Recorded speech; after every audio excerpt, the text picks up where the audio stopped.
Hey guys, welcome back. I appreciate you coming to my channel and clicking on this video. Please like and subscribe and share this video. Ring that bell. If you guys want to support the channel, my QR code for CashApp is in the corner. I would appreciate that. Today I want to talk about Kyrsten Sinema and Joe Manchin and how they are refusing to support changes to the filibuster for voting rights. I'm going to play a clip from The View and hear Joy Behar, Sunny Hostin, Sarah Haynes, and Anna Navarro discuss it. And then I'm going to play a clip from MSNBC's The Readout with Reid, talking about Mitch McConnell's response to Kyrsten Sinema's speech on the House floor about voting rights and the filibuster change. So, like I said, make sure that you guys do like and subscribe, ring that bell, and let's get into it. The first clip will be played now.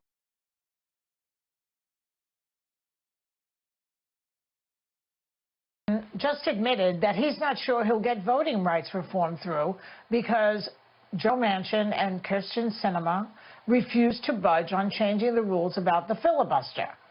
And she really laid it on thick yesterday. Watch. While I continue to support these bills, I will not support separate actions that worsen the underlying disease of division infecting our country. When one party need only negotiate with itself, policy will inextricably be pushed from the middle towards the extremes. Sonny, is she crying? She sounds like she's crying. I don't think so. Why is the sacredness of the filibuster more important than the sacredness of voting? You know, go ahead. It should never have been. The filibuster has never been sacred. It's been used many times throughout history, Joy, as you and I both know. And what's so fascinating is the hypocrisy of the Republican Party. They just used it recently to push through, as I mentioned in the last segment, 3 Supreme Court justices, and not to mention the fact that they blocked President Obama from appointing and nominating Merrick Garland. But I will say this. What's fascinating to me is that Joe Biden was elected with the support of the black community. Let's remember, no Democrat has ever won the election for president without the support of the black community on the promise that he was a consensus builder, that he was a moderate, that he could bring Republicans to the table. And based on that promise, he was elected.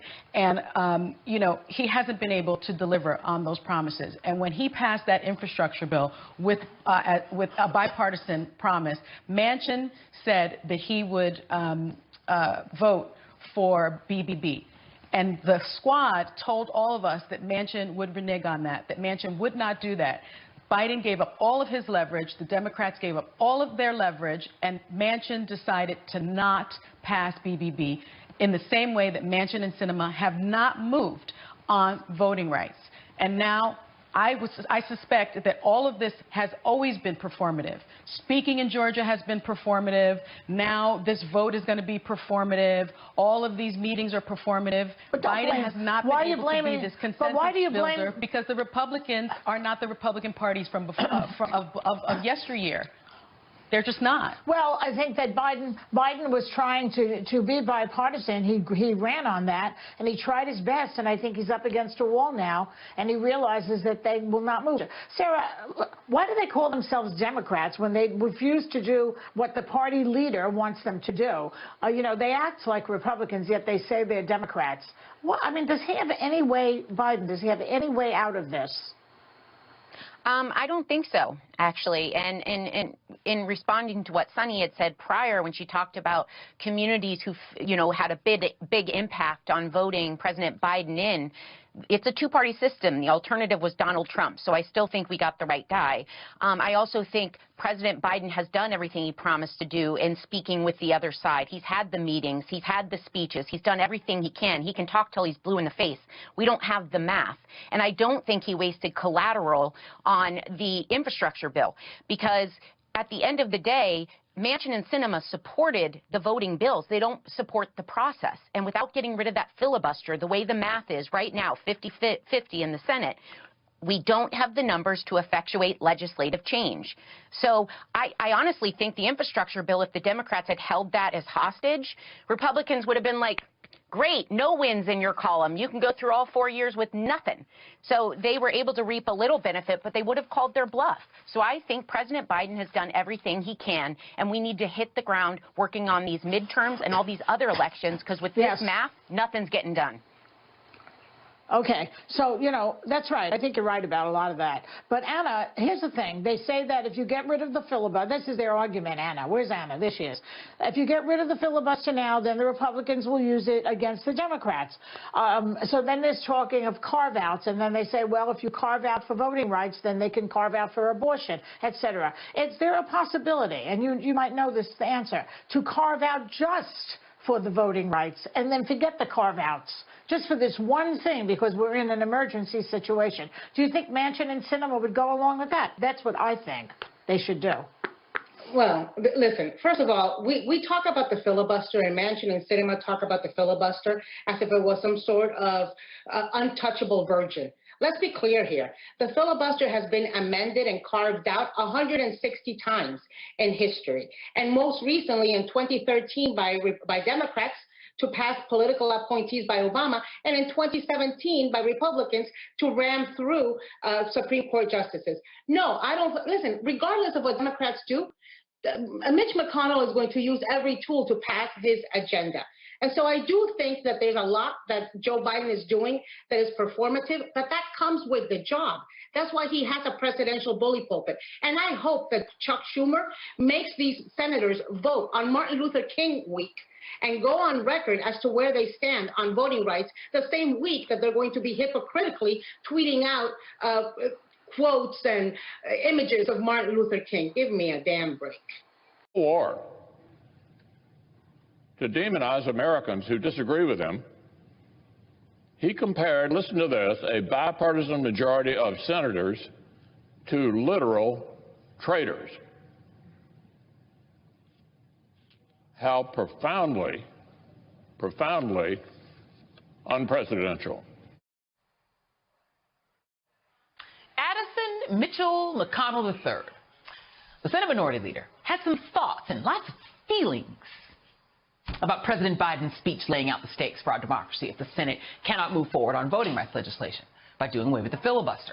Apparently, old Mitch is so offended that he and his party would be compared to George Wallace and Jefferson Davis. Weirdly, he didn't have a problem back in the 90s posing for a photo in front of a giant Confederate flag. Mitch also wasn't offended in 1993 as he supported notoriously racist North Carolina Senator Jesse Helms' attempt to protect the United Daughters of the Confederacy's patent on a symbol including the Confederate flag over the objection of the Senate's only black woman member at the time, Illinois Senator Carol Moseley Braun. The Civil War happened. It's part of our history. I revere those forefathers of mine, not because I approve of slavery, but they did what they thought was appropriate in their time.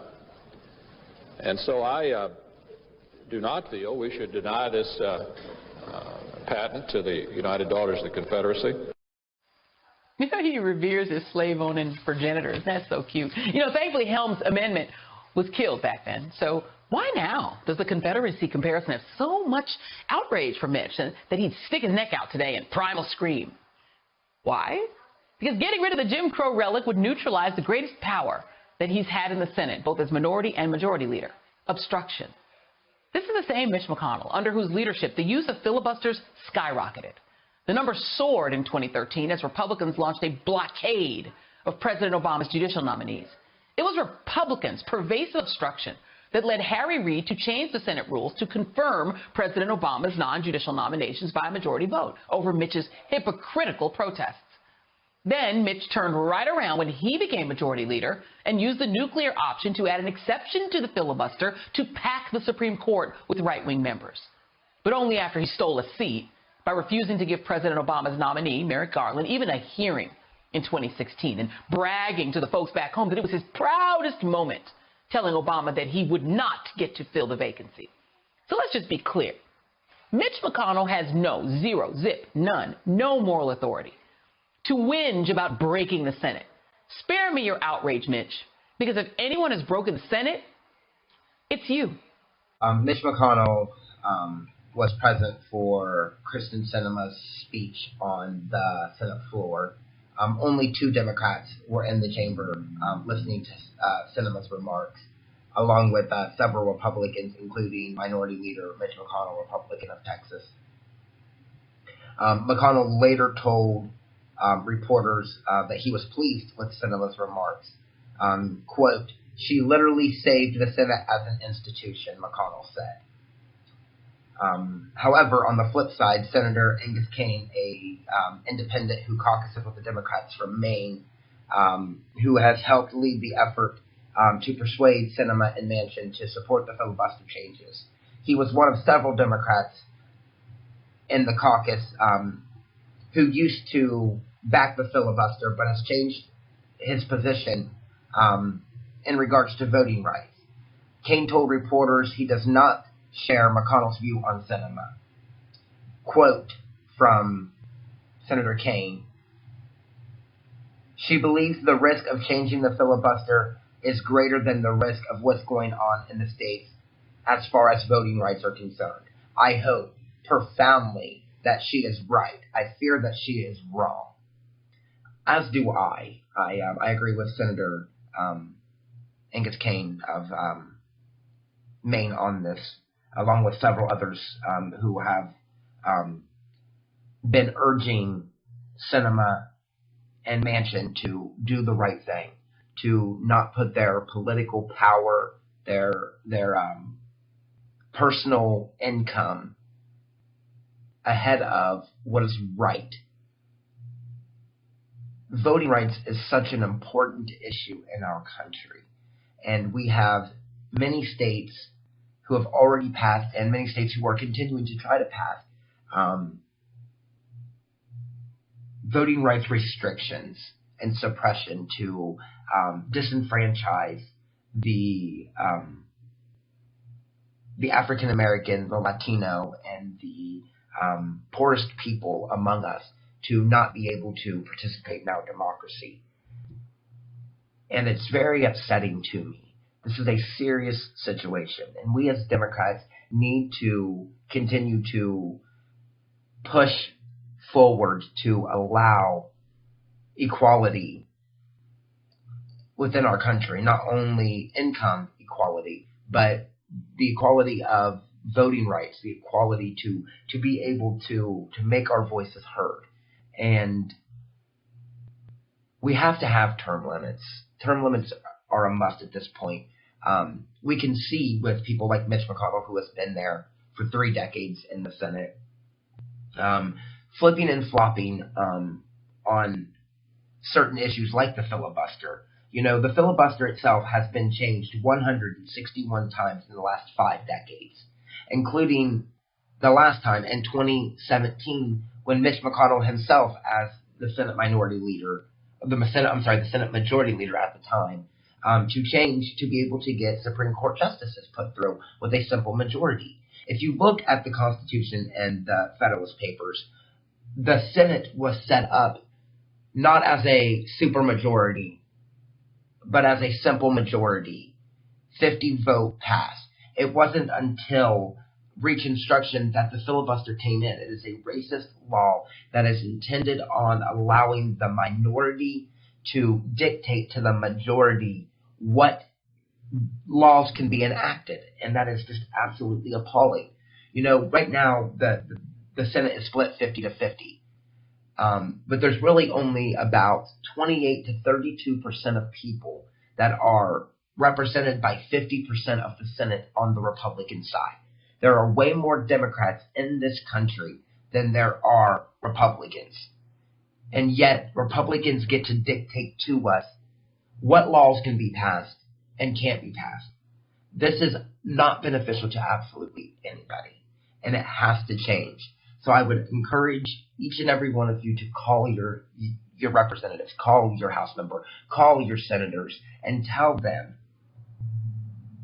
voting rights has to be passed. Call Kyrsten Sinema's office. Call Joe Manchin's office. Make your voices heard. Thank you guys for listening. I appreciate you. Please like and subscribe. Ring that bell and share the video if you want to. And I will see you guys on the next video. Thanks.